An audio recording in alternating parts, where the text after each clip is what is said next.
लब्बैक या रसूल अल्लाह, लब्बैक या रसूल अल्लाह। ये सिर्फ नारा नहीं है, ये सिर्फ डायलॉग नहीं है, बेशक ये ईमान और कुफ्र के बीच की पहचान भी है। बेशक बेशक, सुभान अल्लाह, सुभान अल्लाह, क्या बात है, वाह वाह वाह वाह।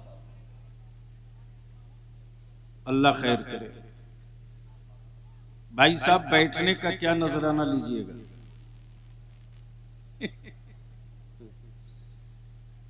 इस वक्त मुझे बेपनाह खुशी है माशाअल्लाह कि आपके, हम सबके जी करम फरमा लीडर अली जनाब शफीकुर रहमान बर्क साहब अपनों में गैरों में यही फर्क है। जी बेशक, वाह। मैं अपने उलमा से हाथ जोड़ के अपील करूंगा, काम बांटना पड़ेगा। जो इंतजामिया का काम है वो काम इंतजामिया करे, जो उलमा का काम है वो काम उलमा करे, जो अरबाब सियासत का काम है वो अरबाब सियासत करे। इंशाअल्लाह शिकवे हों तो बंद कमरे में बैठकर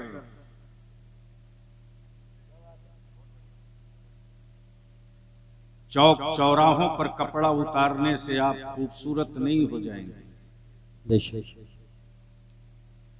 इसलिए आज बलियाबी की गुफ्तगू थोड़ी कड़वी होगी।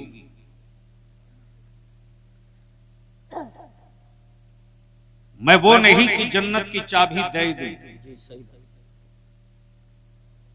और माफ करेंगे जो लोग एजेंट लेकर जन्नत बेच रहे हैं उनकी अपनी गारंटी नहीं है। बेशक, तवज्जो चाहूंगा अहले इल्म।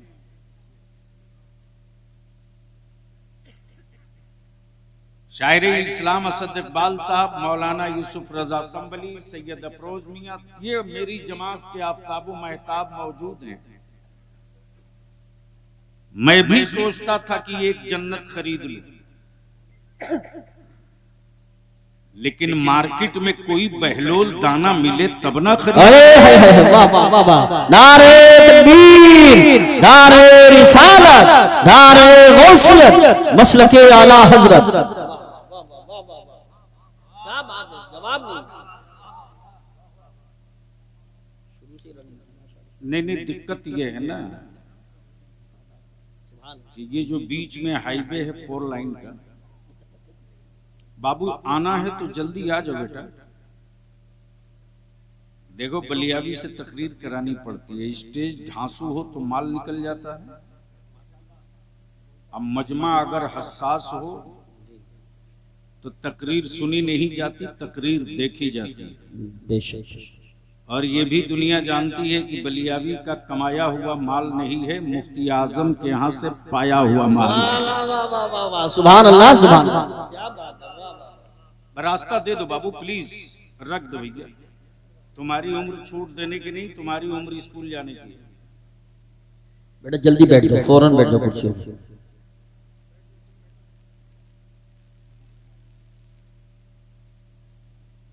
अब आने जाने का सिलसिला बंद करो बिल्कुल, फौरन जल्दी बैठ जाओ, अपनी अपनी जगह फौरन बैठ जाओ।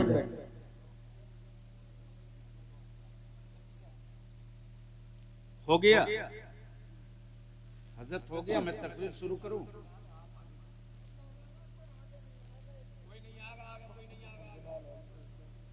जी लगाकर नबी और आले नबी की बारगाह में दुरूद पाक का तोहफा। अल्लाहुम्मा सल्ली अला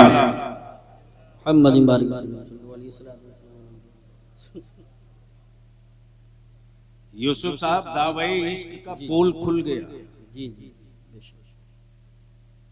मैंने अर्ज की दुरूद शरीफ पढ़ने की तो आवाज इतनी पस्त है जैसे लगे कई साल के भूखे हैं।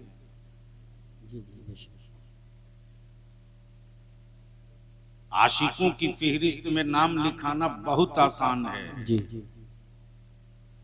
लेकिन बिलाल जैसा आशिक बनकर जमाने में दिखाना ये आसान हाय नहीं हाय है। हाय, क्या बात है, सुभान अल्लाह माशाअल्लाह। इसलिए जी लगाकर नबी और आले नबी की बारगाह में बाबा से बुलंद अल्लाहुम्मा सल्ली अल्लाहुम्मा सल्ली अला अला सय्यिदिना सय्यदिना मौलाना मुहम्मदिन बारिक वसल्लिम सल्लल्लाहु सल्लल्लाहु अलैहि सलातुम व सलामन अलैका या रसूल अल्लाह। मुझसे पहले आपने शायरी मसलके आला हजरत बलियावी किसी की मुंह देखकर न कभी बोला है न कयामत तक बोलेगा। हक है, हक। लेकिन स्टील की तरह जमाने की परवाह किए बगैर हम ठोक के रजा के मसलक का झंडा लेके तरन्नुम रेजी करे।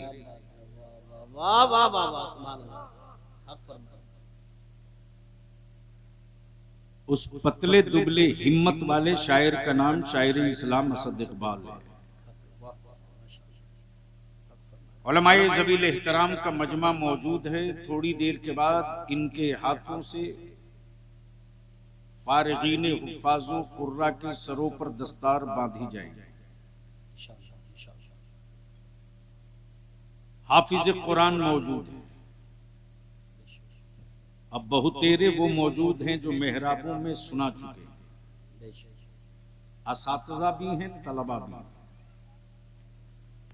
कल तक ये तालिबे इल्म थे, दस्तार के बाद ये तालिबे इल्म नहीं रहेंगे, मुअल्लिम होंगे। बस सिर्फ एक शेर, जमीन भीगी हुई है आंसुओं से, आंसुओं से, जमीन भीगी हुई है आंसुओं से, यहां बादल इबादत कर रहे हैं। वाह वाह वाह वाह वाह, सुभान अल्लाह। जमीन भीगी हुई है आंसुओं से, यहां बादल इबादत कर रहे हैं। फजा में आयतें महक रही है, कहीं बच्चे तिलावत कर रहे हैं। आए हाय हाय हाय, वाह वाह वाह वाह वाह, सुभान अल्लाह। बहुत खूब, बहुत खूब, बहुत खूब। फजा में आयतें महक रही है, कहीं बच्चे तिलावत कर रहे हैं। बिल्डिंगें रोज बनती, तामीरात रोज होती, कीमती पत्थरें दरो दीवार फर्श में खूब लगते हैं, लेकिन हाई टेक बिल्डिंगों में रोज कुरान की तिलावत हो, गारंटी नहीं। ग्रीन नाइट मार्बल लगे, कुरान की तिलावत हो, गारंटी नहीं। लेकिन मुसलमान तेरे ज़कात के सिक्कों में कितना दम है। वाह वाह वाह वाह वाह। बोल सकते हो तो बोल लो, बोलोगे तो बोलो, अरे रंग में आके बोल जोर से। सुभान अल्लाह। मुसलमान तेरी ज़कात के सिक्कों में कितना दम है, तेरे मुठिया के चावल में कितना पावर है, तेरे उश्र में क्या मजबूती है। आज पूरी दुनिया का कुफ्र, पूरी दुनिया का कुफ्र अगर किसी का पीछा कर रहा है तो वो मुसलमानों की हवेलियों की ऊंचाई का नहीं,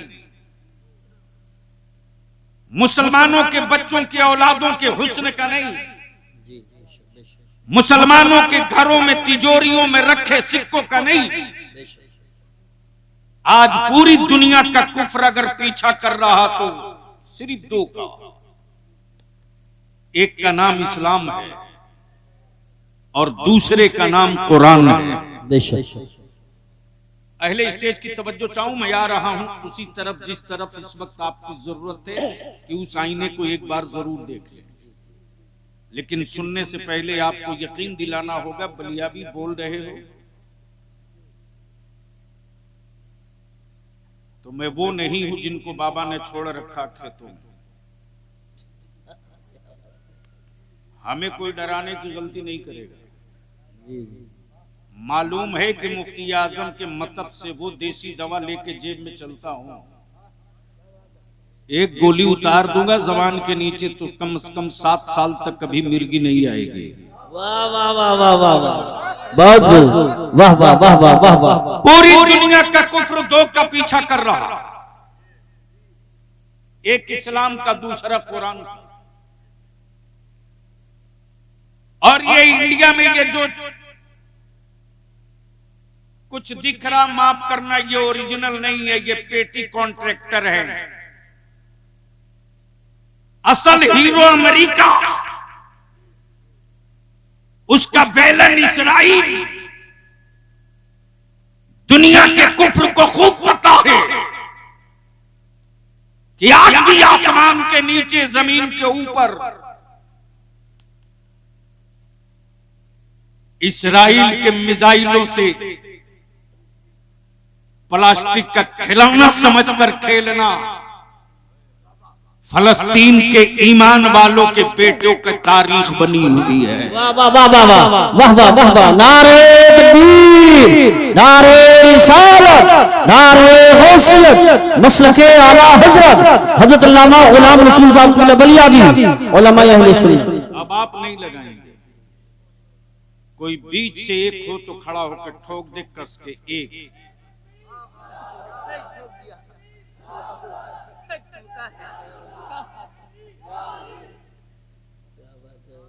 इसका जोड़ा इस किनारे से लगा।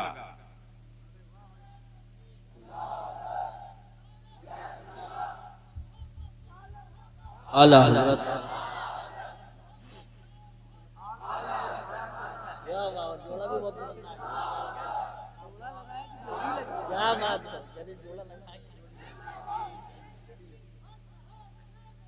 जन्नती जन्नती।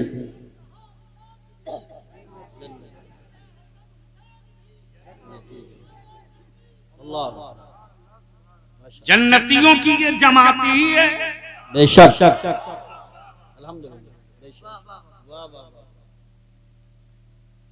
रिसर्च इस पर हो रहा कि पूरी दुनिया में गरीब मुसलमान, प्लीज ए बेटे,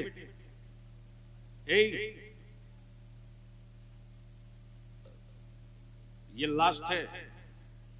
बलियाबी इस मामले में बहुत बदनाम है, जलसगा से भी वापस हो जाता है। तवज्जो चाहूं उलमा इकराम की दुआओं के साथ मैं क्या अर्ज कर रहा था, मैं क्या कह रहा था, याद है किसी को? वो तो गुजर चुका। यानी इसका मतलब सिर्फ शरीर यहां है, बाकी कुछ नहीं है। पूरी दुनिया का कुफ्र रिसर्च कर रहा है कि पूरी दुनिया में सबसे गरीब मुसलमान, सबसे कमजोर मुसलमान, सबसे कम पढ़ा लिखा मुसलमान। मैं अपनी कौम के जिम्मेदार और गयूर जवानों से 2 बात अर्ज करूंगा। बेवा की तरह भारत में रोना बंद करो, मजलूमों की तरह आंसू गिराना बंद करो। अरे जब पूरी दुनिया में 313 थे तब नहीं डरे। क्या बात है, वाह वाह वाह वाह वाह। जब पूरी दुनिया में सिर्फ 313 थे तब न डरे। और बलियाबी तो 2 टुक कहता है कि एक अल्लाह से डरने वाली कौम को बंदर और छुछुंदर से डराने की गलती मत करना। क्या कहने, वाह वाह वाह वाह। बांध रखा है मेरे आलिमों ने सब्र की रस्सी से। सही बात, बेशक।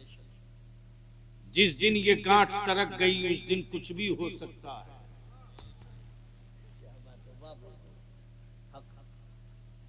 लेकिन आज हज़रत कोई दिक्कत तो नहीं?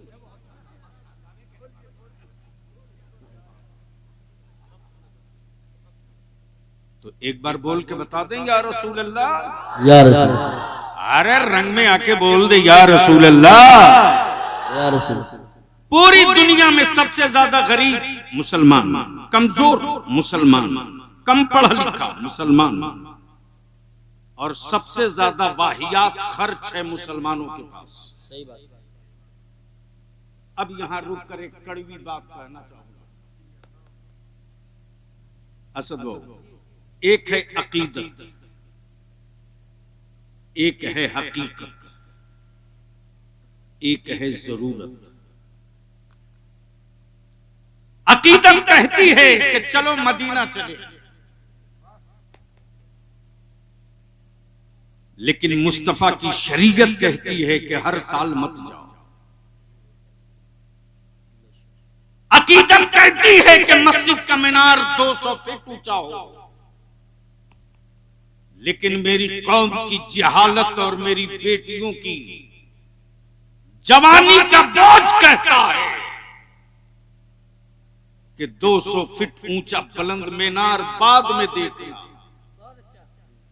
अपने पड़ोस के गरीब बाप की बेटी की पहले रुखसती करा लो फिर सोचो। क्या बात है, वाह वाह वाह वाह वाह वाह वाह, बहुत अच्छा पैगाम दे दिया आपने, बहुत अच्छा पैगाम दे दिया। जवाब नहीं है। नमाजों की कबूलियत के लिए संगे मरमर का होना जरूरी नहीं। तवज्जो चाहो। सजदों की कबूलियत के लिए ग्रेनाइट का होना जरूरी नहीं। अमन नबी का इश्क सलामत है तो खेत में भी सजदा करेगा मेरा रब कबूल। वाह वाह वाह वाह वाह, सुभान अल्लाह, सुभान अल्लाह, सुभान अल्लाह, सुभान अल्लाह। लेकिन दिक्कत कहां है? अकीदत के सौदागरों ने चादर में उलझा दिया। अकीदत के सौदागरों ने जन्नत का सौदा शुरू किया। जी जी। अकीदत के सौदागरों ने मेरी नस्लों के ज़हन और फिक्र पर बांध दी, लेकिन इस गांठ को भी खोलना हम उलमा की जिम्मेदारी है। इसकी परवाह मत कीजिए कि कौन हजरत नाराज होंगे, फिक्र इसकी कीजिए कि मेरी मिल्लत कहां जा रही, मेरी नस्ल। हक है। एक से एक रोज पटाखे फूटते हैं, लेकिन आज थोड़ी सी कड़वी दवा मैं भी पीऊंगा, आप भी पीओ। जरूरत है अपने जलसों का मिजाज बदलने का। सैलाब के पानी से खेती नहीं होती। गमले में गंदुम की खेती करके खानदान नहीं पाल सकते हो। नस्लों की आसूदगी के लिए खेतों में खेती करनी पड़ेगी। अकीदत, हकीकत, जरूरत ये है कि मेरे घर के मेरे मुआशरे का कोई बच्चा अनपढ़ न रहे। लेकिन हम मस्त हैं देख लुटाने में, हम मस्त हैं 3 लाख की चादर चढ़ाने में, और कुछ तो ऐसे चंद सिक्कों के दौलत पाने के बाद नशा में आ गए कि कुर्बानी का बकरा खरीदेंगे 5 से नहीं, 10 लाख का नहीं, 25 लाख का। अखबार में उस जानवर की तस्वीर जब तक छपे नहीं तब तक कुर्बानी हुई नहीं। माफ करना, तुमने दौलत की नुमाइश का काम किया है, रज़ाए इलाही के लिए कुर्बानी नहीं किया है। बेशक बेशक। इसलिए 2 चंद पॉइंट्स ऐसे हैं जिस पर थोड़ी देर आपकी तवज्जो चाहूंगा। पूरी दुनिया का कुफ्र पीछा कर रहा, इस्लाम का, कुरान का, इस्लाम का, कुरान का। एक माहौल क्रिएट किया गया, नैरेटिव सेट किया गया। मदरसों में टेररिज्म, मदरसों में दहशतगर्दी, मदरसों में आतंक है, मदरसों में नफरत, मदरसों में तफरीक है, मदरसों में जिहाद है, मदरसों में मुल्क तोड़ने की बात होती। बलिया भी कहता अकल के तुअरो, तुम 2 नंबर के हिंदुस्तानी हो। अगर 1 नंबर के हिंदुस्तानी होते तो दिल्ली के उन दरख्तों को गिन लिए होते जिन दरख्तों पर आलिमों की लाशें लटक रही थी, और आजादी का फतवा किसी बाबा के मुख से नहीं निकला था। आजादी के जिहाद का फतवा इसी मदरसे से अल्लामा फजल हक खैराबादी का। वाह वाह वाह, सुभान अल्लाह सुभान अल्लाह, वाह वाह वाह वाह। लेकिन हमने कहां लाकर अपनी नस्लों को छोड़ रखा है। कब तक हम सियासी पार्टियों के भरोसे अपनी नस्लों का मुस्तकबिल बनाएंगे? कब तक अपने बच्चों को विकलांग बनाकर रखेंगे? कब तक गैरों की बैसाखी का मोहताज रखेंगे? हम अपनी नस्लों को कब अपने पैरों पर खड़ा होने की लकीर खींचेंगे? और माफ करना, ये भी कड़वा सच है, ये भी कड़वा सच है। मेरे नबी के नामूस पर कोई पत्थर मारे पागल, यूनिवर्सिटियों से कोई प्रोफेसर नहीं निकलता।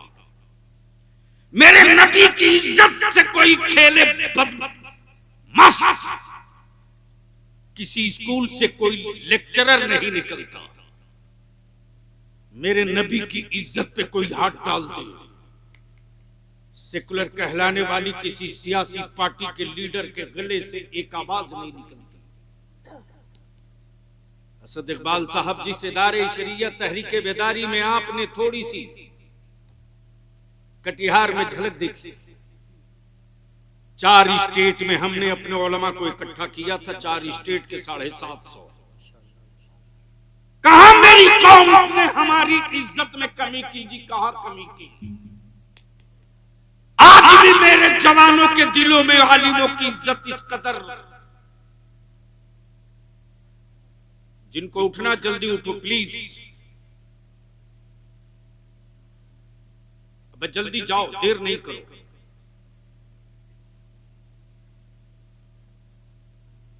देर न करो, जल्दी जाओ। बड़ी जंग जीतने के लिए 72,000 का लश्कर नहीं चाहिए, 72 हुसैन का गुलाम चाहिए। बेशक बेशक, वाह वाह। सुनोगे तो बोल दो, सुभान। ओए जोर से बोल दो, जोर से तवज्जो चाहो। मैं क्या कह रहा था, दिक्कत हो जाती है। मेरे जवानों ने मेरे आलिमों की कहां कदर नहीं की हजरत। आज भी मेरा आलिम अगर चारपाई से उठे तो ये मेरा नौजवान मेरे आलिम की जूती सीधी करने के लिए तैयार है। बेशक आज भी मेरे गांव में सिर्फ मालूम हो जाए मेरी कौम के किसी बेटी बहन को कि मेरे मस्जिद के इमाम ने खाना नहीं खाया है, तो आज भी मेरी माएं अपनी औलादों के हक की रोटी आलिम को भेज देगी। आज भी ये वकार और इज्जत है। इसी एहतराम की दीवार को तोड़ने के लिए कुफ्र ने मंसूबा बनाया। आलिमों से दूर कर दो ताकि मजहब की छाप उतर जाए, मदरसों से दूर कर दो ताकि इस्लाम की रूह घायल हो जाए, आलिमों से इनको अलग कर दो ताकि शराब की मंडियों में नजर आवे, मस्जिदों के सहन में न दिखाई दे।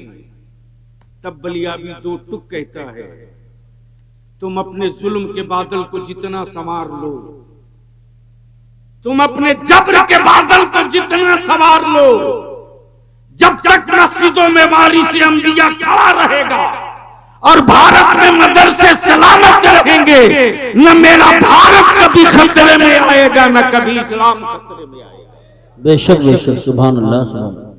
इसलिए थोड़ी देर के लिए मैं आपकी तवज्जो लाऊंगा। और ये भी सही है कि इस्लाम उसी वक्त लोगों पर हाथ डालता है जब इस्लाम के विरोध और मुखालफत में वो चरम पर पहुंच जाए।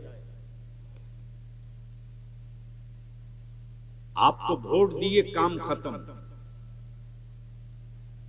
असद बाबू, ये भी एक इत्तेफाक है, जब हम राज्यसभा में थे तो मोहतरम जनाब शफीकुर रहमान बर्क साहब नहीं थे, और जब ये गए हाउस में तो मैं एमएलसी बन गया। आपको क्या पता है कि किस लोहे के, किस तलवार के धार पे दौड़ना पड़ता है। चाय खानों में एक बिस्किट और 3 कप चाय लेकर भाषण देना आसान है। चीखते रह गए खान अब्दुल गफ्फार खान, लीडर पैदा करो, लेकिन हम पर तो ना जाने कौन सा शहर का असर है। हम खुद को मिटाकर गैरों को बनाने के लिए बेचैन रहते हैं। पूरी दुनिया के कुफ्र ने पंजा लड़ा लिया इस्लाम से। इस्लाम और कुरान दो को रोक लो, मुसलमानों को हटाने की जरूरत नहीं पड़ेगी। लेकिन मुसलमान तू है किस गलतफहमी में? मुसलमान सिर्फ एक काम कर दो तो 5 साल के अंदर इसका नतीजा दिख जाएगा। हजरत, एक घर में अगर 5 आदमी है तो 5 मोबाइल है कि नहीं? बोलो, अरे बोलो, है कि नहीं? जोर से बोलो, है कि नहीं? एक मोबाइल का वो कौन चार्ज बोलते हैं असद बाबू? रिचार्ज, वो क्या बोलते हैं जिससे वो चलता है? फेसबुक वगैरह क्या बोलते? इंटरनेट, पता नहीं उसको, हमको तो नंबर भी सेव करने नहीं आता। डाटा, डेटा पैक कम से कम 300,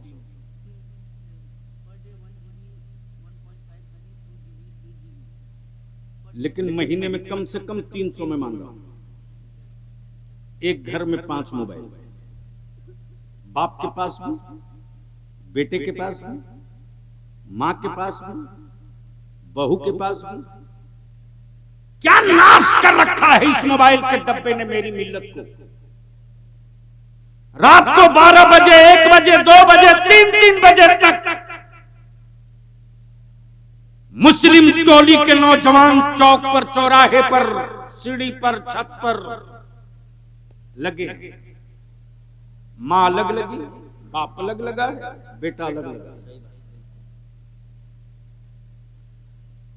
एक घर में अगर 5 आदमी तो 5 तिहाई 1500 रुपया। अपने जमीन पर हाथ रख कर कभी अपने आप से पूछना, 1500 रुपया तूने डाटा रिचार्ज कराने में खर्च की पर मंथ, इसका नतीजा क्या निकला? इसका रिजल्ट क्या निकला? सुबह 3 बजे निकल जाओ तो सड़कों पर गैरों के बच्चे पुलिस की बहाली के लिए प्रैक्टिस करते। मुसलमान का बेटा सुबह 9 बजे उठकर सोकर उठेगा। तुझको होश में लाने के लिए किन किन बीमारियों को दवा दी जाए? सिर्फ नारा लगा लेने से अपनी नस्लों का मुस्तकबिल नहीं बदल सकते। हर रोज बारात पर करोड़ों लाखों रुपया बर्बाद हो रहा।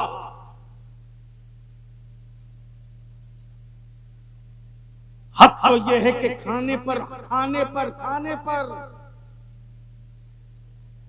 असद बाबू, रमजान शरीफ से पहले बलियाबी हिल गया है। मौलाना यूसुफ साहब आज भी वो रात और वो फोन याद आता है तो बलियाबी की आंखें बरस जाती।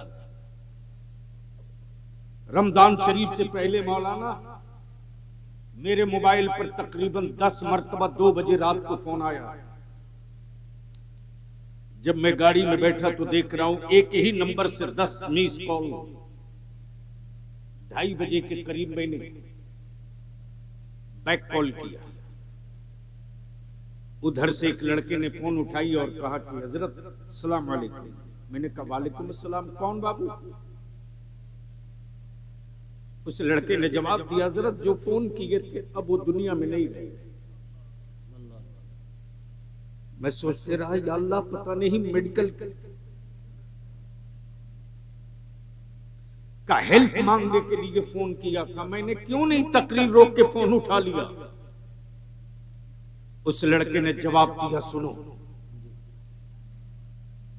उस लड़के ने जवाब दिया, हजरत आज मेरी बहन की बारात आई थी, अब्बू ने कर्ज लेकर बारातियों के खाने का इंतजाम किया था। 25-20 आदमी का खाना घट गया। खाना बनना शुरू हुआ, थोड़ी ताखीर तो होती ना। इसी बीच में लड़के के बाप ने मेरे वालिद को बोल दिया कि मुझे मैं नहीं मालूम था कि मैं जिसके घर अपने बेटे का निकाह कर रहा हूं वो इतना बड़ा भिखमंगा है। मेरे वालिद इस सदमे को बर्दाश्त नहीं कर सके, हार्ट अटैक हो गया। आप एक टेलीफोन कर दे हॉस्पिटल वाले, मेरे वालिद की लाश जल्दी दे दे। मैं पूछता हूं,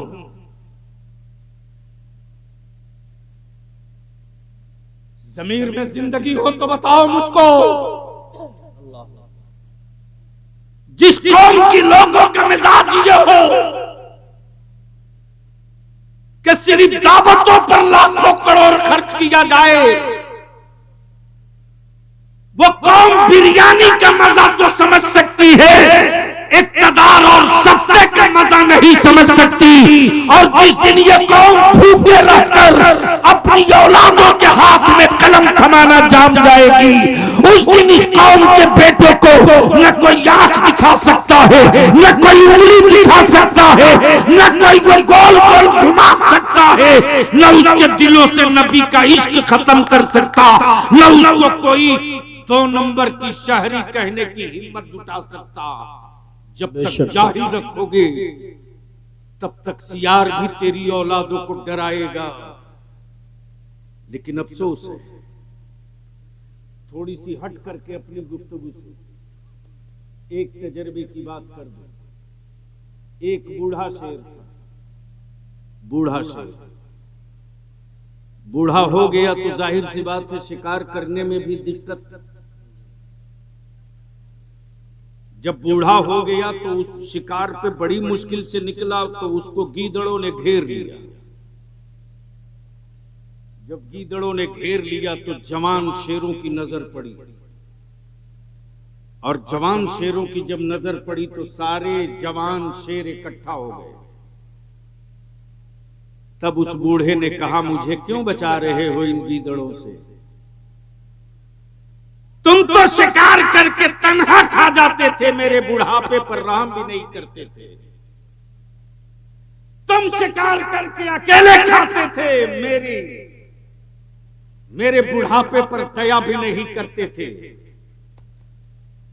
तब शेरों के झुंड ने कहा कि गीदड़ों ने घेरा है, सवाल बुढ़ापे का नहीं है, जी बेशक, सवाल बिरादरी का है, बिरादरी का है। क्या बात है, वाह वाह, सवाल बिरादरी का। तो जंगल के दरिंदों ने बिरादरी की अहमियत समझ लिया। अल्लाह।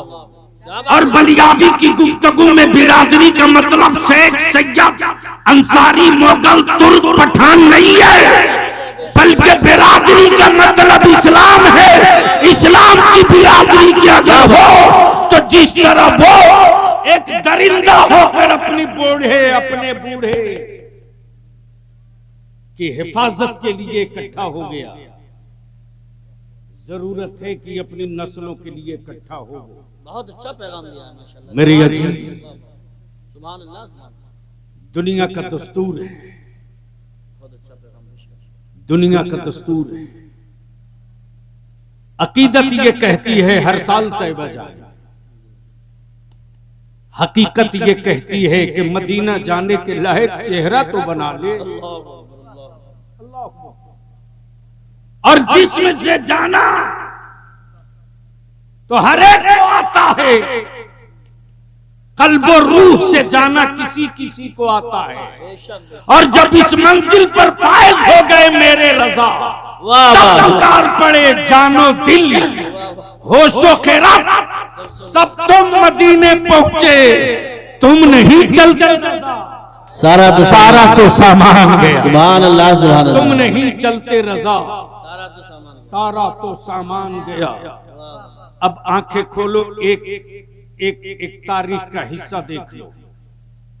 जब जब इस्लाम पर पूरी शिद्दत के साथ लोगों ने अटैक किया है, तब तब इस्लाम ने उन्हीं की हवेली से अपना मुहाफिज निकाल लिया। सुभान अल्लाह सुभान अल्लाह। तवज्जो चाहो। और यूं मीडियम वाले को इस्लाम जल्दी घास नहीं डालता,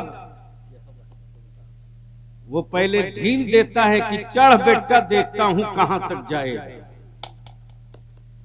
जहां तेरी आखिरी मंजिल होगी वहां से इस्लाम तेरा हिसाब लेगा। सुभान अल्लाह सुभान अल्लाह। जैसे जय जोगी जयपाल जब आसमान छूने लगा, तब गरीब नवाज ने अपने खड़ाउन से कहा अब तू चल। क्या बात है, वाह वाह। बोल दो, ऐसे नहीं बोलोगे तब बोलूंगा, झूम के। तवज्जो चाहो। अच्छा ये भी एक अजीब बात है साहब,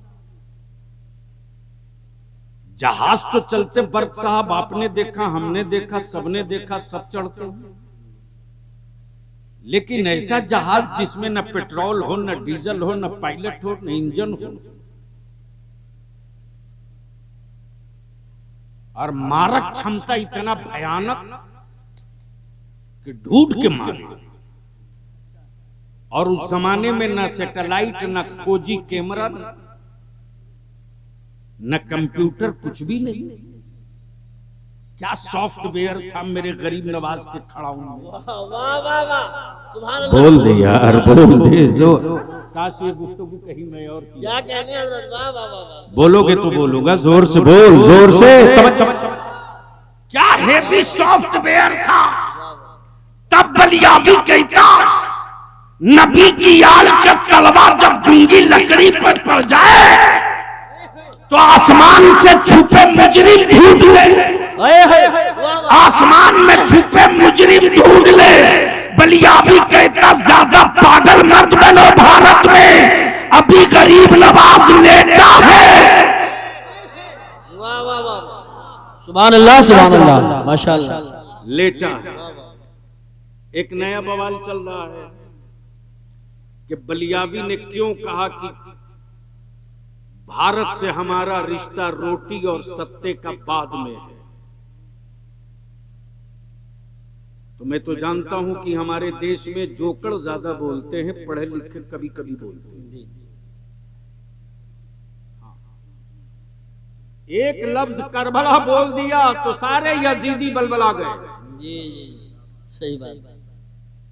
बहुत प्रेशर पड़ा कि वापस ले लीजिए। मैंने कहा करबला वापसी की जगह नहीं है। जोर से, जोर से, अरे जोर से और लहके। जब करबला से इतना डर लग रहा है तो करबला वाले आ जाएंगे तो कहां जाओगे। वाह वाह वाह वाह वाह वाह वाह। लेकिन मातम तो यह कि सबने अपनी तारीखें गढ़कर अपनी नस्लों को बता दिया। हमने अपनी सच्ची तारीख अपनी औलादों को नहीं बताया। सही बात।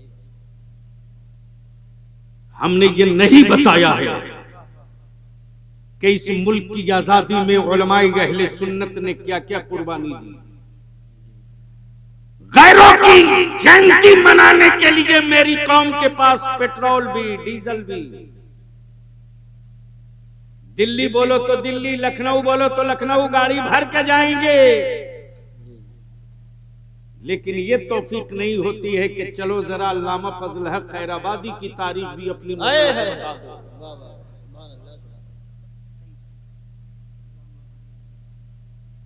लेकिन असद भाई जब एमपी हुआ तो अचानक मुझको रमजान में चढ़ गया। मैंने कहा ढूंढेंगे पोर्ट विलियर अंडमान निकोबार में अल्लामा फजल हक खैराबादी का मजार कहाँ है। सावरकर जेल पहुंचा तो लोगों ने पहले ये समझा कि मौली साहब आया घूम रहा, मौली साहब आया घूम रहा। और मैं भी गया था सावरकर जेल में तो लुंगी पहन कर। नहीं, उनको क्यों समझाएंगे, उनका कोई कसूर नहीं है।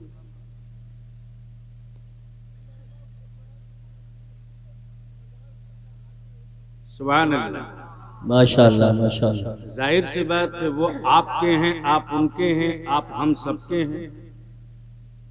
मेरे अगर न होते तो इतनी रात को अपने उलमा के बीच होते। जी माशाअल्लाह माशाअल्लाह। सुभान अल्लाह। बैठ जाए बेटा। बस आखिरी गुफ्तगू का आखिरी हिस्सा। पूरी दुनिया का कुफ्र लगा है सिर्फ दो के पीछे।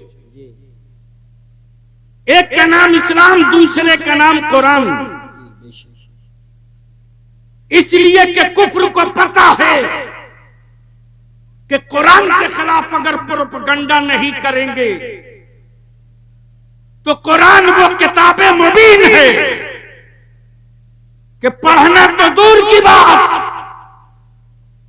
अगर सुन भी लेगा तो दिल बदल जाएगा। बेशक बेशक। बोल यार जोर से। सुभान ये तकरीर मैं कहीं और किया। सुभान अल्लाह सुभान अल्लाह। सुन लेगा तो दिल बदल जाएगा। इसलिए मदरसों के खिलाफ प्रोपगंडा का नक्शा बना ताकि भारत की बड़ी आबादी के बच्चे मदरसों के करीब ना जाने पाए,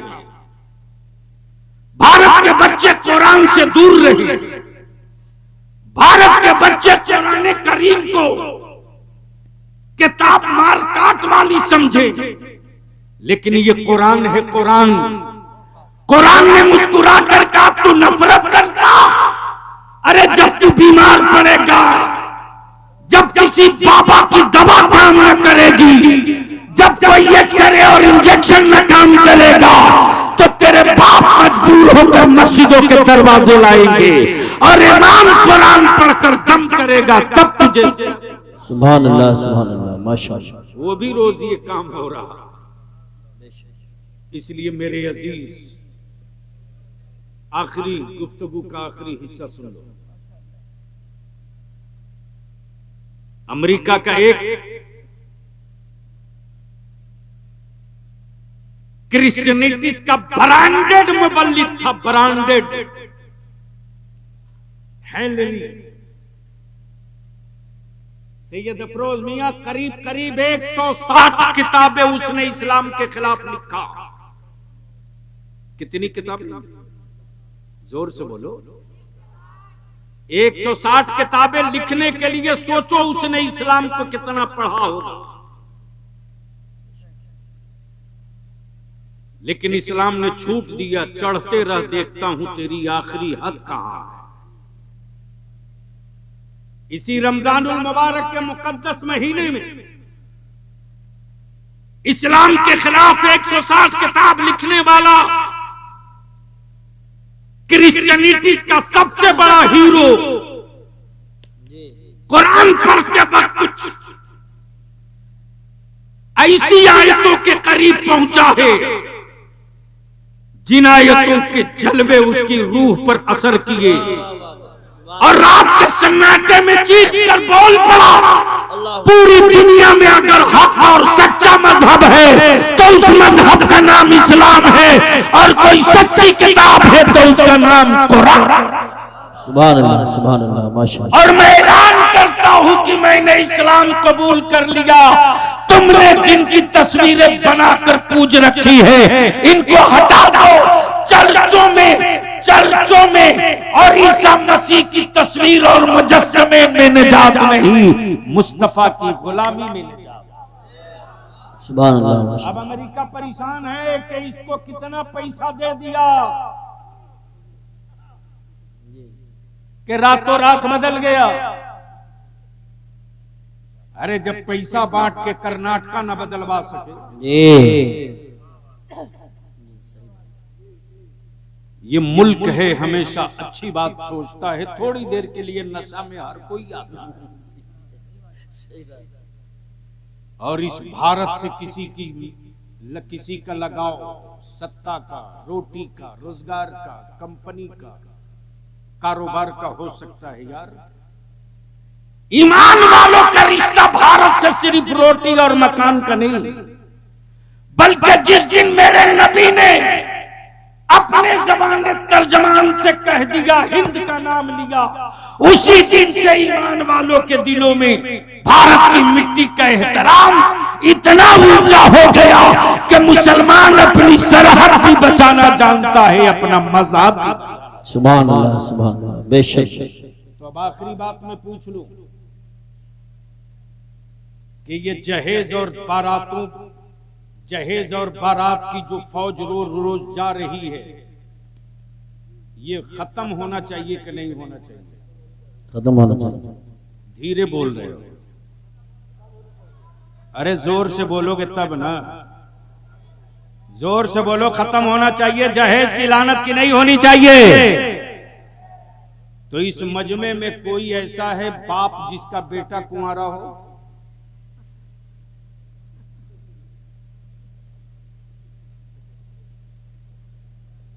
इश्क का इम्तिहान हो गया।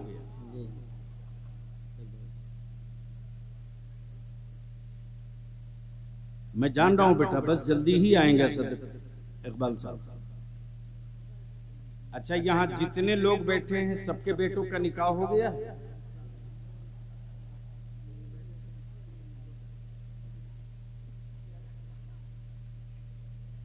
इतने बड़े मजमे में कोई बाप ऐसा नहीं जिसका बेटा कुमारा हो?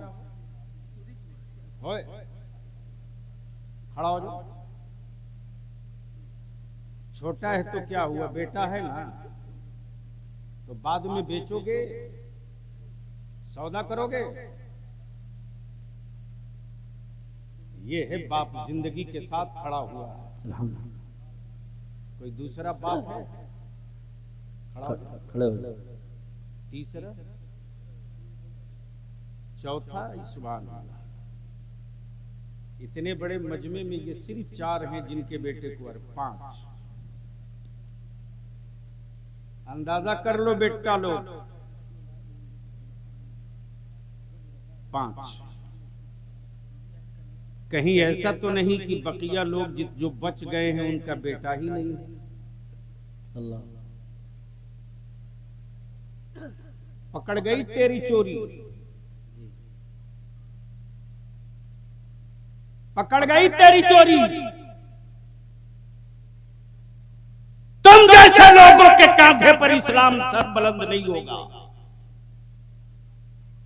इस्लाम ढूंढ रहा उन फकीरों को, वाह, जिन फकीरों ने अपने कांधे पर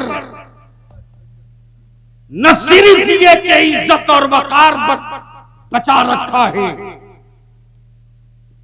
उन्हीं फकीरों की दुआओं के बल पर हम भी टिके खड़े पड़े हैं। बेशक। अभी मैंने आवाज दिया तो ये समझ लिए कि मौलाना बलिया भी फंसाएगा। माफ करना, स्क्रैप माल की कोई कीमत नहीं होती। जब तक स्क्रैप रहोगे कचरे के रेट में खरीदे जाओगे, और जिस दिन मॉडल बनने की सलाहियत हो जाएगी ना, उस दिन दुनिया तेरी कीमत नहीं लगा सकती। तो पूरी दुनिया का कुफ्र मिलकर इस्लाम और कुरान का पीछा कर रहा है, और इस्लाम मुस्कुरा कर कह रहा है कि न इस्लाम रुकेगा न कुरान रुकेगा।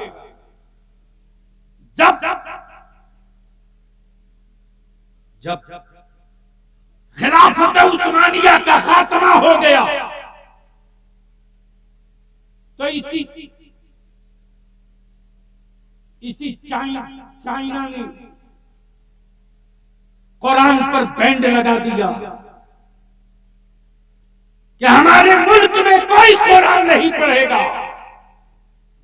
हमारे मुल्क में कुरान रखना देशद्रोह होगा। कानून बन गया, घरों से कुरान के नुस्खे निकाल लिए गए। जो हाफिज कुरान थे उन्हें जेल की सलाखों में डाल दिया गया। लेकिन कुरान बचाने का जिम्मा अल्लाह ने अपने जिम्मे करम पर ले रखा। सुभान अल्लाह। आसमान रब ने बनाया है लेकिन बचाने का जिम्मा नहीं लिया। रब ने जमीन बनाई है, बचाने का जिम्मा नहीं लिया। लेकिन रब ने कुरान उतारा तो बचाने का जिम्मा रब ने खुद लिया। खिलाफत उस्मानिया के बाद जब लग गया बैंड, कोई कुरान नहीं पढ़ेगा। कुरान की तालीम देने वाले आशिकों का जत्था उतर गया। बच्चे खेल रहे हैं, इशारों इशारों में कुरान पढ़ाया जा रहा है। बच्चे बकरियां चला रहे हैं, इशारे इशारों में कुरान पढ़ाया जा रहा है। किसी ने बलियाबी से पलट कर कहा कि इशारों में कुरान कैसे पढ़ाया गया। मैंने कहा यही तो कुरान का एजाज और मुअजिजा है कि जब नबीना अंधा 30 पारा कुरान हिफ्ज कर सकता है तो इशारों में कुरान तो अक्ल वाला आंख वाला क्यों नहीं? जी बेशक, सुभान। इसलिए डर लगता है लोगों को इस्लाम और कुरान से। तो जरूरत इस बात की है कि आप अपने बदन की एनर्जी को सिर्फ 3 काम के लिए इस्तेमाल कर दो। मत चढ़ाओ गरीब नवाज की महंगी चादर।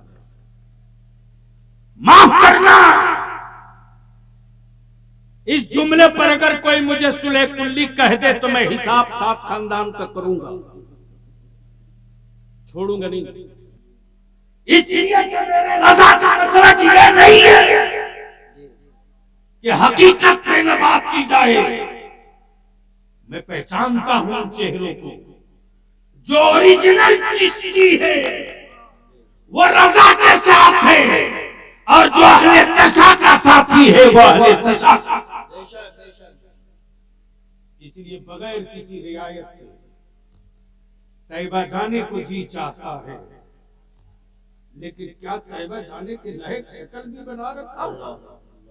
मदीना जाने को दिल तड़पता है। क्या कभी सोचा कि वो कहां शहर रसूल? मुल्क तो कायनात का खालिक तो रब है, लेकिन अल्लाह ने कीमती शहरों की कसम नहीं फरमाया है, महबूब के शहर मक्का और मदीना की कसम फरमाया है। उस अजमत वाले मदीने की तमन्ना सभी करते हैं, हर ईमान वाले को करना चाहिए, और न करे तो खोटा है। लेकिन जाने से पहले अपने को इस लायक बना लो। जब इस लायक बनोगे तो जाने का मजा आएगा। जिंदगी में 2 हज फर्ज नहीं, 1 हज फर्ज है। हर साल उम्रा जरूरी नहीं, एक बार कर लो। उन्हीं पैसे को बचाओ, अपनी औलादों को पढ़ाओ। बंद करो बारात ले जाना, मस्जिदों में निकाह करो, अपनी औलादों को पढ़ाओ। बंद करो वलीमा पर लाखों रुपया खर्च करना, खर्च कम करो, अपनी औलादों को पढ़ाओ। बंद करो लंगर लुटाना, अकीदत का इजहार मुख्तसर कर लो, उसी पैसे को बचाओ और पढ़ाओ। सबको मौका दिया तूने 75 साल, बलियाबी के इस मिशन का मौका दे दो सिर्फ 5 साल। अगर आपने इन जरूरतों को कुचल कर अपनी औलादों को पढ़ाना शुरू कर दिया तो 5 साल के बाद उत्तर प्रदेश की मिट्टी बदले न बदले, हालात उस कदर बदल जाएंगे कि जो आंखें लाल करके मेरे बच्चों को डराते हैं, उनके सामने मेरे बच्चे कलम की नोक लेकर खड़े हो जाएंगे और खड़ा होकर कहेंगे कि मेरे माँ बाप ने नमक रोटी खाकर मुझे पढ़ाया है, मेरे बाप ने मेरी जरूरतों को कुचल कर पढ़ाया है। हम 2 नंबर के हिंदुस्तानी नहीं है, हम 1 नंबर के हिंदुस्तानी है। मेरा हक दो नहीं दोगे तो मैं कटोरा लेकर भीख नहीं मांगूंगा, कलम की नोक से सत्ता का सीना चीर के हिस्सा ले। वाह वाह, सुभान अल्लाह। इसके लिए जरूरत है हम अपने मदारिस के मुकद्दस उलमा से विनती करेंगे, पैर पकड़ के इल्तिजा करेंगे, लिल्लाह अब सदुल लफाजिल नहीं, अब सदरुल फाजिल नहीं है, अब मेरे मुफ्ती आजम नहीं है, अब मेरे ताजु शरीया नहीं है। जिनके रोग, इल्मी रोग, तकवे का रोग, तसल्लुत फी दीन का रोग दिखाकर जमाने के हुक्मरानों को लर्जा सके, हम विनती और अपील करेंगे। अब घड़ी देखकर पढ़ाने की जरूरत नहीं है, अब जरूरत देखकर पढ़ाने की जरूरत, इसलिए कि ये बोझ कल भी उलमा के कंधे पर था, आज भी उलमा के कंधे पर है, मुस्तकबिल में भी ये बोझ उलमा के कंधे पर होगा। और अगर इस जज्बे के साथ मेरी दरसगाहों में असातिज़ा बैठना शुरू कर देंगे तो मुझे वो दिन याद है कि इसी दारुल उलूम नईमिया में एक ऐसे भी शेखुल हदीस थे जिनका नाम अल्लामा मुफ्ती तरीकुल्लाह नईमी था। सुभान अल्लाह। अल्हम्दुलिल्लाह, मैंने देखा है कि कलेक्टर और एसपी खड़ा है और हजरत बुखारी शरीफ पढ़ा रहे हैं। जलाल ये है पढ़ाने का कि हिम्मत नहीं पड़ रही कि मुंह से कुछ बोल सके। जब तक वो अपना दर्श मुकम्मल न कर लिए तब तक वो खड़े रहे। गोया आज भी वो जिंदगी बाकी है। हम तय कर ले कि मिल्लत की इस मिट्टी को कौन सा खिलौना बनाना है। गुंगा खिलौना बनाना हो तो मिट्टी ही रहने दीजिए ताकि चीख न सके, और जबान वाला खिलौना बनाना हो तो वो बना दीजिए कि मसलक के लिए भी खड़ा हो जाए, मजहब के लिए भी खड़ा हो जाए, वतन के लिए भी खड़ा हो जाए। और ये काम मदरसे को ही करना पड़ेगा, किसी कॉलेज स्कूल से उम्मीद मत रखिए, इसलिए कि हर दौर में उठते हैं यजीदी फितने, हर दौर में शब्बीर जन्म लेते हैं। यार जिंदा सोहबत बाकी। सलाम अलैकुम।